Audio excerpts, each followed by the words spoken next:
جب فرعون نے موسیٰ علیہ السلام کو شہید کرنے کا حکم جاری کیا اور فرعون کے سپاہی حضرت موسیٰ علیہ السلام کی تلاش میں نکل پڑے تو یہ خبر سن کر ایک شخص جو حضرت موسیٰ علیہ السلام کا خیر خواہ تھا وہ دوڑتا ہوا حضرت موسیٰ علیہ السلام کے پاس آیا اور عرض کیا کہ اے موسیٰ، بے شک فرعون کے دربار والے آپ کے بارے میں مشورہ کر رہے ہیں کہ آپ کو شہید کر دیں، لہٰذا آپ جلد از جلد اس شہر سے نکل جائیں۔ اس پر مجبور موسیٰ علیہ السلام نے مصر سے ہجرت کرنے کا ارادہ فرمایا اور یہاں سے مصر کی سرحدوں کو پار کرتے ہوئے مدین جانے کا فیصلہ کیا۔ مدین وہ مقام تھا جہاں حضرت شعیب علیہ السلام رہا کرتے تھے اور آپ اللہ کے ایک برگزیدہ پیغمبر تھے۔ مدین ایک صحرائی بستی تھی جو حضرت ابراہیم علیہ السلام کی صاحبزادے مدین کی نسبت سے آباد ہوا تھا اور یہ بستی فرعون کی سلطنت کی حدود سے باہر تھی۔ جب موسیٰ علیہ السلام مصر سے روانہ ہوئے تو نہ آپ کے پاس زیادہ راہ تھا، نہ اچھی سواری تھی اور نہ کوئی ہمراہ۔ راستے میں درختوں کے پاتوں اور زمین کے سبزے کے سوا خوراک کی اور کوئی چیز نہ ملتی تھی۔ موسیٰ علیہ السلام کئی روز تک تنہا چلتے رہے۔ یہ راستہ وہ تھا جو نہ کبھی آپ نے دیکھا تھا نہ اسے طے کیا تھا۔ موسیٰ علیہ السلام مسلسل 8 روز تک یوں ہی چلتے رہے، یہاں تک کہ آپ کے پاؤں میں چھالے پڑ گئے۔ اس سخت اور مشکل سفر کے دوران اللہ نے فرشتوں کے ذریعے حضرت موسیٰ علیہ السلام کی مدد کی اور انہیں سیدھا راستہ دکھایا۔ اس طرح موسیٰ علیہ السلام مدین پہنچے۔ مدین پہنچ کر حضرت موسیٰ علیہ السلام شہر کے کنارے پر موجود ایک کنویں پر تشریف لائے جس سے وہاں کے لوگ پانی لیتے اور اپنے جانوروں کو سیراب کرتے تھے۔ وہاں آپ نے لوگوں کے ایک گروہ کو دیکھا، وہ اپنے جانوروں کو پانی پلا رہے تھے اور ان لوگوں سے علیحدہ دوسری طرف 2 عورتیں کھڑی ہیں جنہوں نے اپنے جانوروں کو اس انتظار میں روکے رکھا ہے کہ لوگ پانی پلا کر جائیں اور کنواں خالی ہو تو وہ پانی لیں۔ چونکہ کنویں کو مضبوط اور طاقتور لوگوں نے گھیر رکھا تھا اور ان کے ہجوم میں عورتوں سے ممکن نہ تھا کہ وہ اپنے جانوروں کو پانی پلا سکے۔ موسیٰ علیہ السلام کو ان باعفت خواتین کی حالت پر رحم آیا کہ جو ایک کنارے کھڑی تھی اور کوئی آدمی بھی ان کے ساتھ انصاف نہیں کر رہا تھا۔ چرواہے صرف اپنی بھیڑیوں کی فکر میں تھے اور کسی اور کو موقع نہیں دیتے تھے۔ مظلوموں کو ظلم سے بچانا حضرت موسیٰ علیہ السلام کی فطرت تھی، جس کی وجہ سے انہوں نے فرعونوں کے محل اور اس کی نعمتوں کو ٹھکرا دیا تھا اور ملک بدر ہو گئے تھے، لہٰذا وہ اس ظلم پر خاموش نہ رہ سکے۔ بیان کیا جاتا ہے کہ حضرت موسیٰ علیہ السلام آگے بڑھے اور کنویں کے قریب گئے۔ آپ نے وہاں موجود چرواہوں کو پیچھے دھکیل دیا اور کہا، تم کیسے لوگ ہو کہ اپنے سوا کسی اور کی پرواہ نہیں کرتے؟ اور ان چرواہوں نے حضرت موسیٰ علیہ السلام کو غور سے دیکھا تو سہم گئے۔ لباس سے موسیٰ علیہ السلام کوئی قبطی سردار لگ رہے تھے اور جسمانی اعتبار سے بھی آپ کافی مضبوط اور لمبے چوڑے انسان تھے، لہٰذا چرواہے خاموشی سے پیچھے ہٹ گئے اور انہوں نے ڈول حضرت موسیٰ علیہ السلام کو دیتے ہوئے کہا کہ لیجئے، اگر آپ پانی کھینچ سکتے ہیں تو کھینچ لیجئے۔ انہوں نے موسیٰ علیہ السلام کو تنہا چھوڑ دیا، لیکن حضرت موسیٰ علیہ السلام اس وقت اگرچہ تھکے ہوئے تھے اور انہیں بھوک لگ رہی تھی، مگر قوت ایمانی ان کی مددگار ہوئی جس نے ان کی جسمانی قوت میں اضافہ کر دیا اور حضرت موسیٰ علیہ السلام نے اس ڈول کو اکیلے ہی کھینچ کر کنویں سے پانی نکالا جسے 8 یا 10 لوگ مل کر کھینچ رہے تھے۔ موسیٰ علیہ السلام نے ان خواتین کو پانی دیا اور پیچھے ہٹ گئے۔ اس وقت دھوپ اور گرمی شدید تھی اور حضرت موسیٰ علیہ السلام نے کئی روز سے کھانا بھی نہیں کھایا تھا۔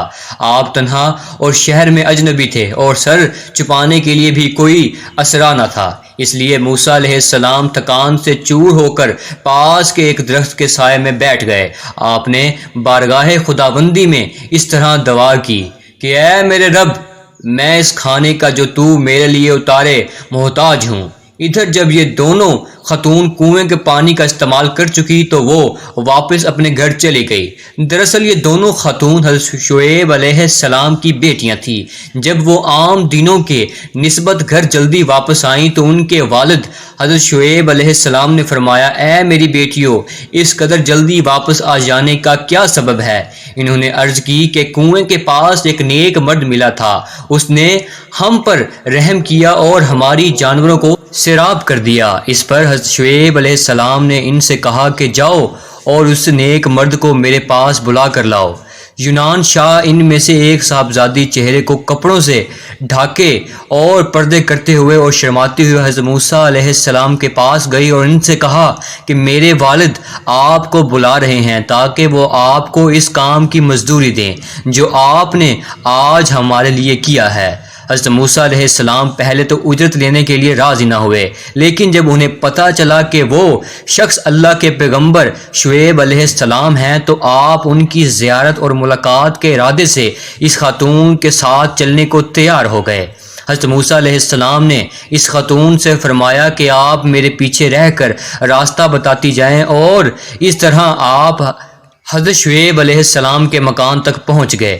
حضرت موسیٰ علیہ السلام کو دیکھ کر شعیب علیہ السلام نے آپ کا استقبال کیا اور اپنی بیٹیوں کو کھانا حاضر کرنے کو کہا۔ پھر حضرت شعیب علیہ السلام نے فرمایا کہ بیٹھیے اور ہمارے ساتھ کھانا کھائیے۔ شعیب علیہ السلام کے بعد حضرت موسیٰ علیہ السلام نے ان کی یہ بات منظور نہ کی اور فرمایا کہ میں اللہ کی پناہ چاہتا ہوں۔ حضرت شعیب علیہ السلام نے کہا کہ کھانا نہ کھانے کی کیا وجہ ہے؟ اس پر حضرت موسیٰ علیہ السلام نے کہا کہ مجھے اس بات کا اندیشہ ہے کہ یہ کھانا میرے اس عمل کا بدلہ نہ ہو جائے جو میں نے آپ کے جانوروں کو پانی پلا کر انجام دیا ہے، اور میں نیک عمل پر بدلہ لینا قبول نہیں کرتا۔ حضرت شعیب علیہ السلام نے فرمایا اے جوان، ایسا نہیں ہے، یہ کھانا آپ کے عمل کے عوض میں نہیں ہوگا، بلکہ یہ میرے اور میرے خاندان کی عادت اور رواج ہے کہ ہم مہمان نوازی کیا کرتے ہیں اور مسافروں کو کھانا کھلاتے ہیں۔ یہ سن کر موسیٰ علیہ السلام وہاں بیٹھ گئے اور آپ نے کھانا تناول فرمایا۔ اس کے بعد موسیٰ علیہ السلام نے شعیب علیہ السلام سے مصر کے احوال فرعونوں کے ساتھ گزارا وقت، اپنی پیدائش سے لے کر کبتی کے قتل اور فرعونوں کے ظلم و ستم، آپ کی جان کا دشمن بن جانے کے متعلق تمام حالات بیان کیے۔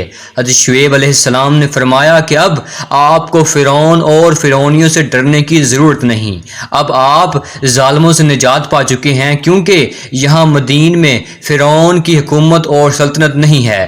جب موسیٰ علیہ السلام کھانا کھا چکے اور گفتگو بھی کر لی تو حضرت شعیب علیہ السلام کی ایک بیٹی نے عرض کیا ابا جان، آپ انہیں اجرت پر ملازم رکھ لیں کہ یہ ہماری بکریاں چرایا کریں اور یہ کام ہمیں نہ کرنا پڑے۔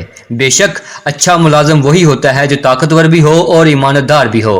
حضرت شعیب علیہ السلام نے اپنی صاحبزادی سے کہا کہ تمہیں ان کی قوت و ایمانت کا علم کیسے ہوا؟ خاتون نے عرض کیا کہ قوت تو اس سے ظاہر ہوتا ہے کہ انہوں نے تنہا کنویں کے ڈول کو اکیلے کھینچ دیا جس کو 10 سے کم آدمی نہیں اٹھا سکتے تھے، اور ایمانت اس سے ظاہر ہے کہ انہوں نے ہمیں دیکھ کر سر جھکا لیا اور نظر نہ اٹھائی اور مجھ سے کہا کہ تم پیچھے چلو تاکہ ایسا نہ ہو کہ ہوا کے جھونکے سے میرا کپڑا اڑے اور بدن کا کوئی حصہ دکھ جائے۔ یہ سن کر حضرت شعیب علیہ السلام نے موسیٰ علیہ السلام کی اعلیٰ اخلاق اور شرافت سے بہت متاثر ہوئے اور کچھ دیر سوچنے کے بعد حضرت موسیٰ علیہ السلام کو ایک پیشکش کی کہ آپ میری ایک صاحبزادی سے نکاح کر لیں۔ حضرت شعیب علیہ السلام نے کہا کہ اس نکاح کا مہر یہ ہوگا کہ آپ کو 8 برس میری ملازمت کرنی ہوگی، لہٰذا حضرت موسیٰ علیہ السلام اس پیشکش کے پر رضامند ہو گئے۔ اس طرح حضرت موسیٰ علیہ السلام اور حضرت شعیب علیہ السلام کے درمیان معاہدہ طے پایا، اور حضرت موسیٰ علیہ السلام کا نکاح حضرت شعیب علیہ السلام کی بڑی صاحبزادی جن کا نام صفورہ تھا ان کے ساتھ ہو گیا۔ حضرت موسیٰ علیہ السلام نے 7 برس کے بجائے پورے 10 سال کی میعاد پوری فرمائی اور حضرت شعیب علیہ السلام کی بکریاں مدین کے وادیوں میں چرائیں۔ مدین میں گزرے وہ 10 سال حضرت موسیٰ علیہ السلام کی زندگی کے سب سے بہترین اور پرسکون وقت تھا۔ حضرت موسیٰ علیہ السلام کو مدین جیسے علاقے میں رہنے کا موقع ملا جہاں پھلوں اور میووں کی کثرت تھی۔ آپ کو حضرت شعیب علیہ السلام جیسا سسر اور استاد ملا جن سے آپ نے بہت کچھ سیکھا، اور صفورہ جیسی نیک صفت ہم سفر ملی جس سے آپ کی زندگی مکمل اور مزید خوبصورت ہو گئی۔ لیکن حضرت موسیٰ علیہ السلام اپنی تمام زندگی چرواہے بنی نہیں گزار سکتے تھے، اور باوجود اس کے کہ حضرت شعیب علیہ السلام کے پاس مدینے میں رہنا ہی ہے تو حضرت موسیٰ علیہ السلام کے لیے غنیمت تھا، مگر وہ اسے اپنا فرض سمجھتے تھے کہ وہ اپنی قوم بنی اسرائیل کی مدد کے لیے جائیں جو غلامی کی زنجیروں میں گرفتار ہیں اور جہالت، نادانی اور بے خبری میں غرق ہے۔ اللہ نے حضرت موسیٰ علیہ السلام کو فرعون کی غاگوتی حکومت کو الٹنے کے مقصد سے کھڑا کیا تھا، اور یہی احساس انہیں مصر جانے پر آمادہ کر رہی تھی۔ لہٰذا 10 سالوں بعد حضرت شعیب علیہ السلام کی اجازت سے حضرت موسیٰ علیہ السلام اپنی زوجہ صفورہ کے ساتھ واپس مصر کی طرف روانہ ہو گئے تھے۔ ہم نے دیکھا کہ اللہ نے موسیٰ علیہ السلام کو فرعونوں کی ظلم و ستم سے محفوظ رکھا اور آپ نے مدین میں پناہ لی۔ آپ کی نیکی اور شرافت کا سیرہ یہ ملا کہ جہاں شعیب علیہ السلام جیسے برگزیدہ ہستی کے سائے میں رحمت میں آپ کو ایک نیک ہمسفر بیوی ملی، وہیں ایک آرامدہ اور محفوظ مقام میں آپ کو پناہ حاصل ہوئی۔ جیسا کہ رسول اللہ صلی اللہ علیہ وآلہ وسلم کا ارشاد ہے کہ پوری دنیا میں سب سے بہترین متاع نیک عورت ہے، نیک حلال